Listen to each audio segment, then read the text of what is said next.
Now I'm going to introduce the panel. The panel, top class. We have Will Rosenzweig. He's going to be the moderator, the Dean of the Food Business School, but also founder and CEO of the Republic of Tea, a legend. We have Rob Leclerc, who is the co-founder and CEO of AgFunder. We have Natalie Fleming. Where are you? There. She's the Director of Partnerships from Hampton Creek. And Cyrille, a global strategist in consumer foods from Rabobank. So the floor is yours.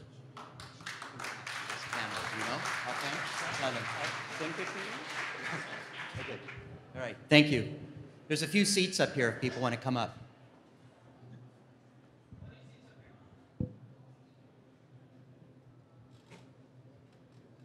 So we're going to try to use this time to gain some insight into what's happening right now in this moment. It's just remarkable to have a gathering like this, but I guess when you give away free wine on a warm summer afternoon in San Francisco, anything's possible. So thank you again to the hosts and the panelists. My name's Will Rosenzweig. I'm going to facilitate today, and we'll have a little conversation up here, but we really want to have your questions and input. What I would ask is that if you're not participating in this conversation, that you go out there and mingle. It's just really hard to hear up here. We've got big fans behind us. We've got lots of voices coming from that side so that we can pay attention to you. If you're still talking and you want to talk, mingle, but go out and under the sunshine, okay? So great. So I'm going to ask our panelists to introduce themselves a little briefly, tell you what they're up to, and then we're going to try to get a perspective on why is this such an interesting time to be an entrepreneur or an investor in this food and ag space. So Cyrille, why don't you start? Yes. Okay, well, thank you. My name is Cyrille Filott. I work for Rabobank. I'm Dutch, so I will bring you the perspective from Europe. Within Rabobank, I work in the research group. Rabobank has a research group that covers the entire F&A value chain, and I'm responsible for all the research that we put out around consumer foods. So we are very interested in new technologies and new innovation. Great. Natalie, tell us about yourself. Hi, I'm Natalie Fleming. I've been at Hampton Creek for about a year and a half now.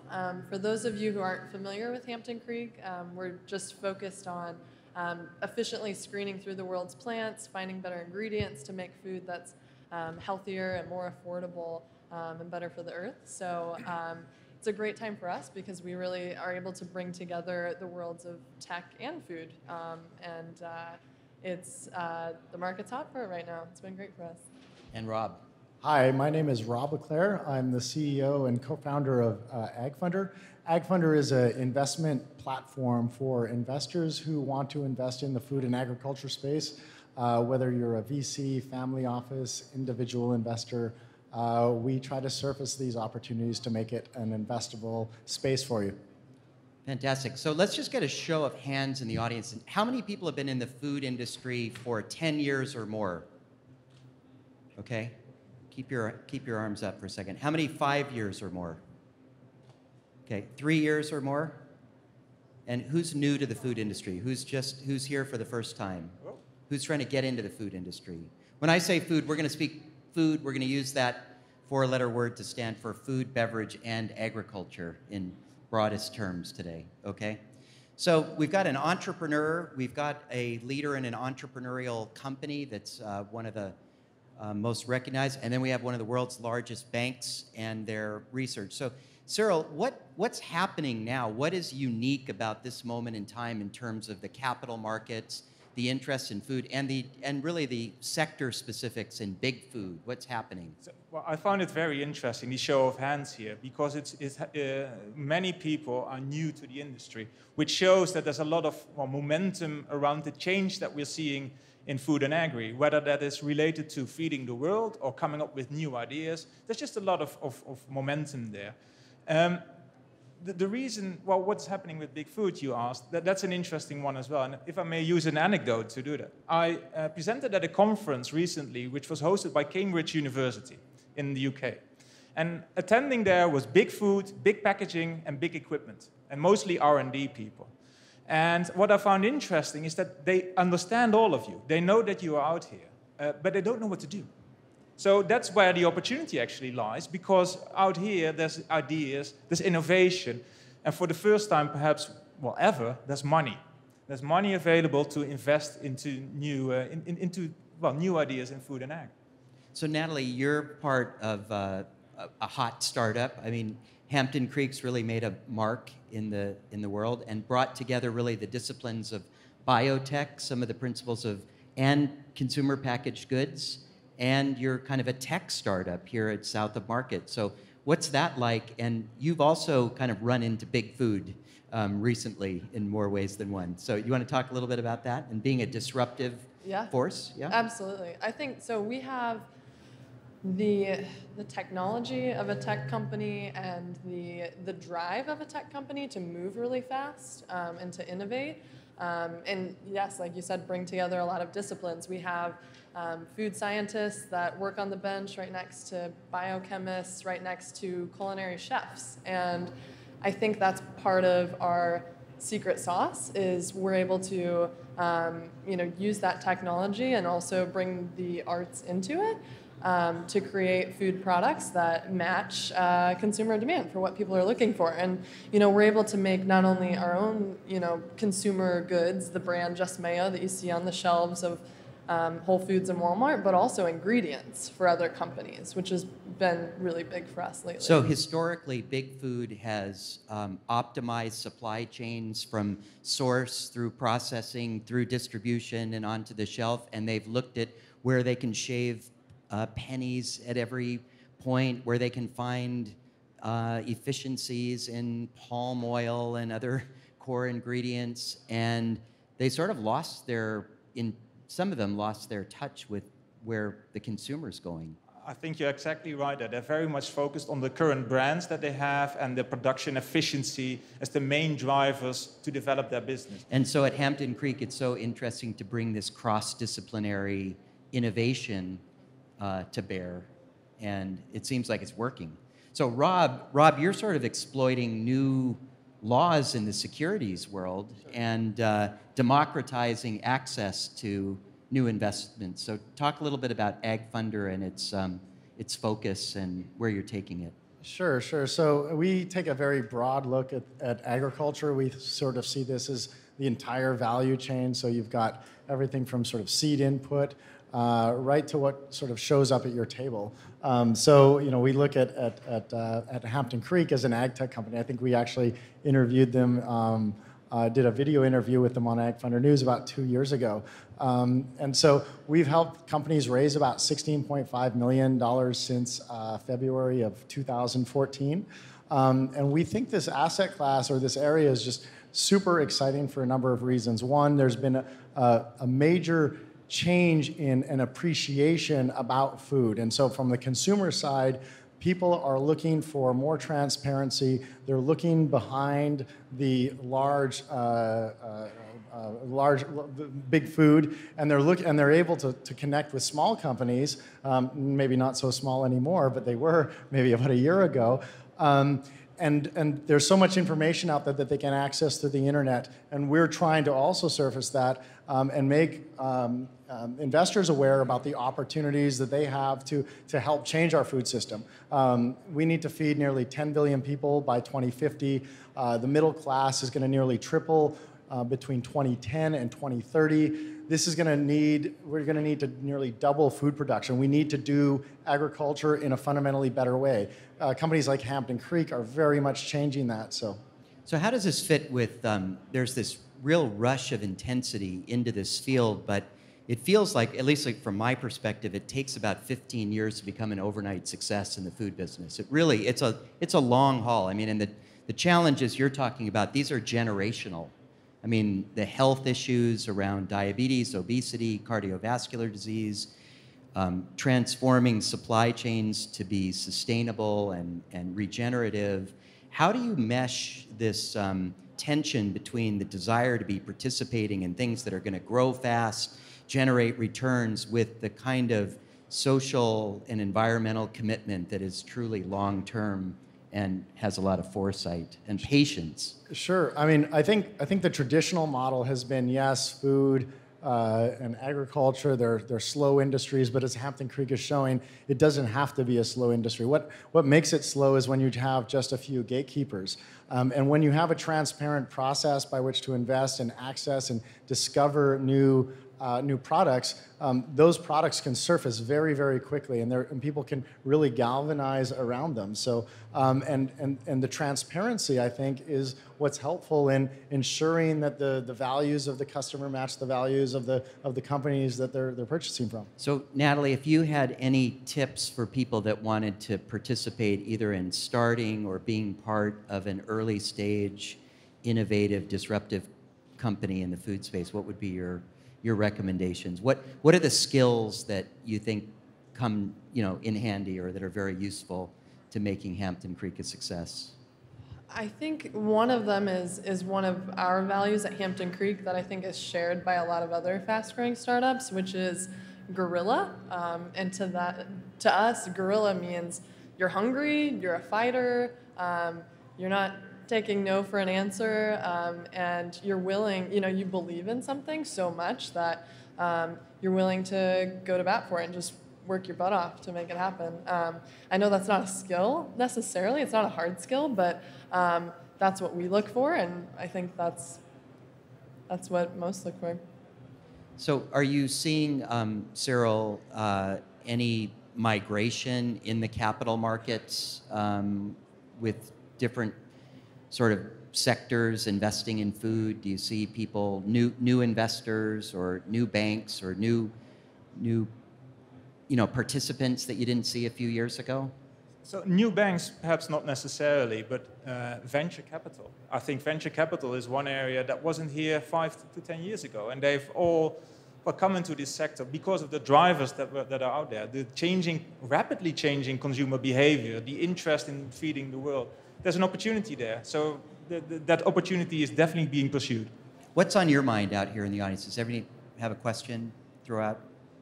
What I'm going to ask, I'll ask Rob. So Rob, you're an entrepreneur, you're building a new platform. What keeps you up at night? What do you worry about?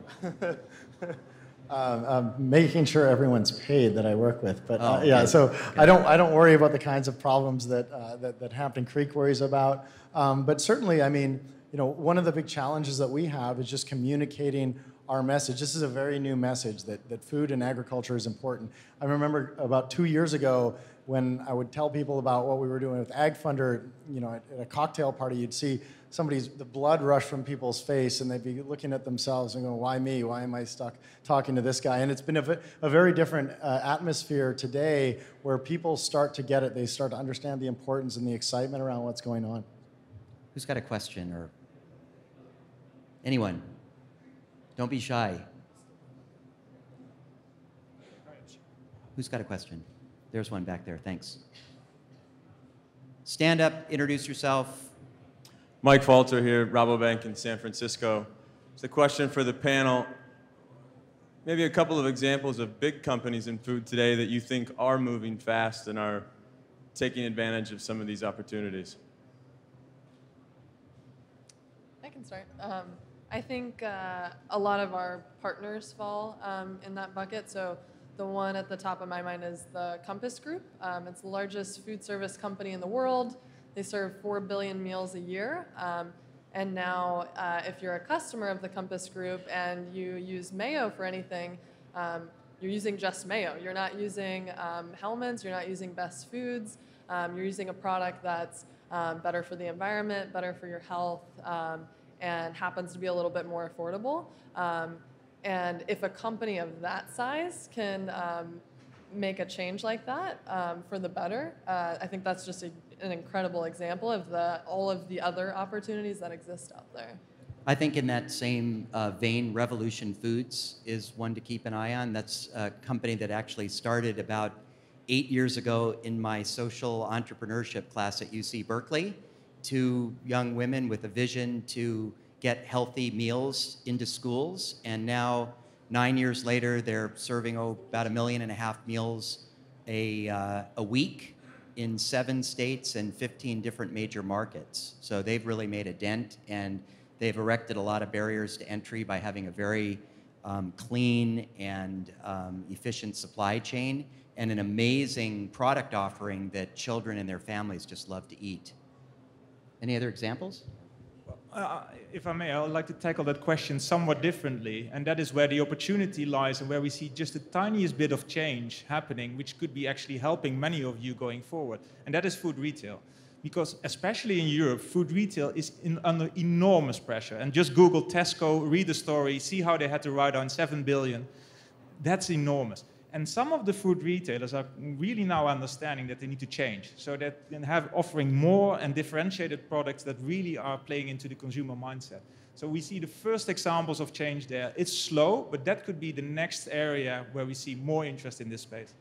Well, to that end, in the disruption of the retail sector and some of the traditional distribution, you'd have to mention companies like Munchery and Blue Apron that are really revolutionizing the way people are acquiring ingredients.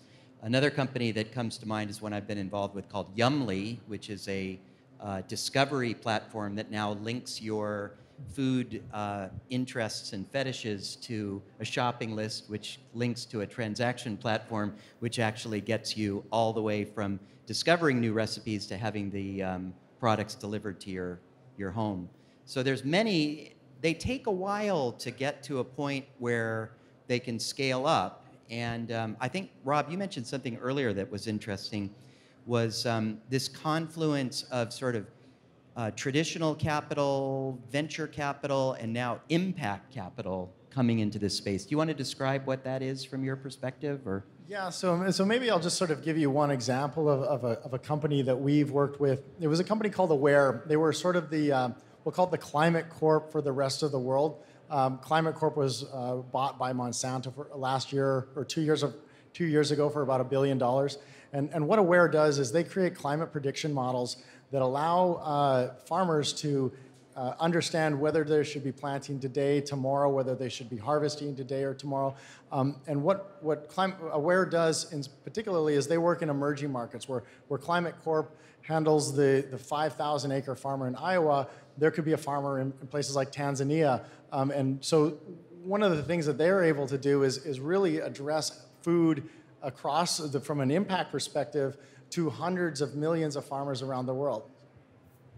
Any other questions? About over here. Can we run the mic over here? I have a question over thanks. here. Back there. And can you also someone tell us how much time we have? Because our clock still says we're out of time. So 5 minutes? Okay, great. Okay. Thanks. Hi, I'm Candace Lowe, and I teach at SF State. I'm an ecologist. I like 10 to 15 years working with insect-plant interactions. And so I've taught courses in entomology, ecology, talk about conservation. And I try to address general issues out there that everybody's talking about that has to do with sustainability, just feeding the world and getting good sources of protein.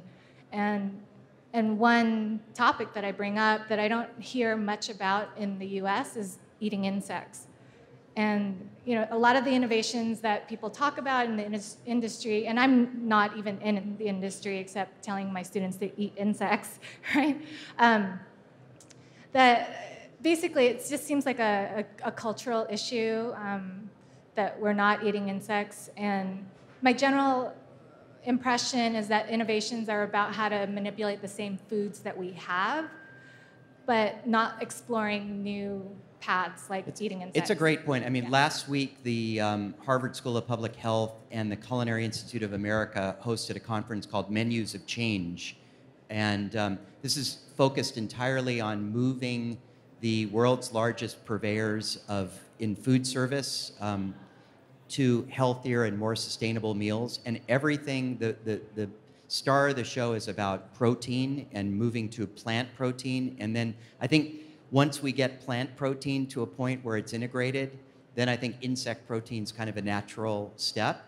But the chefs at this conference were amazing what they were doing to kind of replicate the experience and the taste profiles of meat-based dishes and substituting in vegetables first. So I think you're right. That may catch on in some interesting markets. I've been to a couple of events where people have obviously experimented with that, but I think you're right. The cultural kind of assimilation is going to take a long time. But given the kind of productivity of insects, the nutritional value, the ability to grow them in all kinds of circumstances, it's kind of inevitable that they'll become part of our meal. So it's very exciting. There's the people that are selling cricket flour back Tiny there, farms. right? Yeah, fantastic.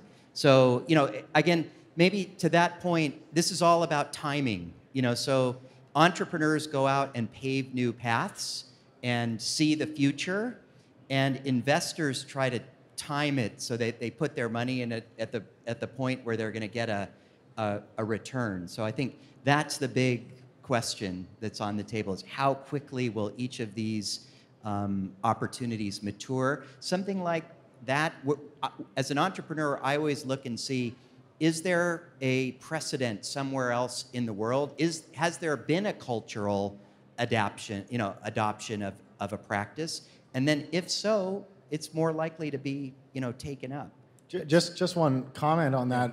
We've had the good fortune to speak with a few billionaires and a few sovereign wealth funds, and almost all of them, what we spoke to, placed sustainable protein as a high point on their list, and they name people like Hampton Creek and Modern Meadow, and they have referenced the use of, say, insect farming to feed fish for a better fish farming. So we do see this, and this is a key area where some of the largest and most influential people in the world are looking at. One more, and then we'll wrap it up. Yeah. Isn't that incredible? How will we choose which one's the winner? Okay. You guys are going to make a deal and roll up together, or no? Yeah. How about over here? Oops. Can you yell it out? Oh, I'm sorry. Awi. Hi. My name is Awi. I'm the founder of Love with Food. So we represent a lot of natural snacks company to send their samples into consumers' home to collect consumer insights. See, there's an entrepreneur right there. Commercial. No, go ahead. I'm sorry. Yeah. That's all I'm going to say. Yeah. So we represent natural snacks company. So the word natural has been pretty much abused here, and we make a good decisions on what snacks we represent, and we have to read the labels. So what do you think of regulations that will be imposed on the word natural instead of? A lot of companies are using the word natural when we read the ingredients and actually not natural. You want to take that? I don't know that I see regulations necessarily tightening too much on that specific word. I think what it comes down to is consumers just seeking out that education and learning and understanding for themselves what's truly natural. I think the word to really concentrate on for the future is transparency. I think what consumers are ultimately going to demand is transparency from soil to soul, and the companies that can really deliver on that will, I think, lead and win. So this has been a lot of fun. We'll be back at other parts of the panel today. I'm getting the hi sign from our leader here, so you might have to ask your question. One more. One more? Okay, one more. one more. Sorry. Just trying to be cooperative. I'll make it very quick. Is it working? Yes. So my name is Robert Thijssen. I'm the head of the Netherlands Office for Science and Technology here in San Francisco at the Netherlands Consulate. And it's not really a question, but a remark. Basically, to all the Rabobank people here, I heard that the Kingdom of the Netherlands was one of the partners in the introduction, so that's very good. We are here this whole week with a group of about 15 Dutch ag and food companies. Wageningen University, top agricultural university in the Netherlands. My point here is I want to challenge basically Rabobank because they were not part of our group this week. And I do believe that we have tried to engage with Rabobank both in the Netherlands and here. It's basically an open invitation for the Rabobank to engage with us, and I do not mean necessarily with us as the Netherlands Consulate, but with the Netherlands, which is, for the people that do not know this, I would say, maybe the leading innovative country in the world when it comes to food and agriculture. So it's basically an open invitation. Thank you very much. Thank you for your question, Robert.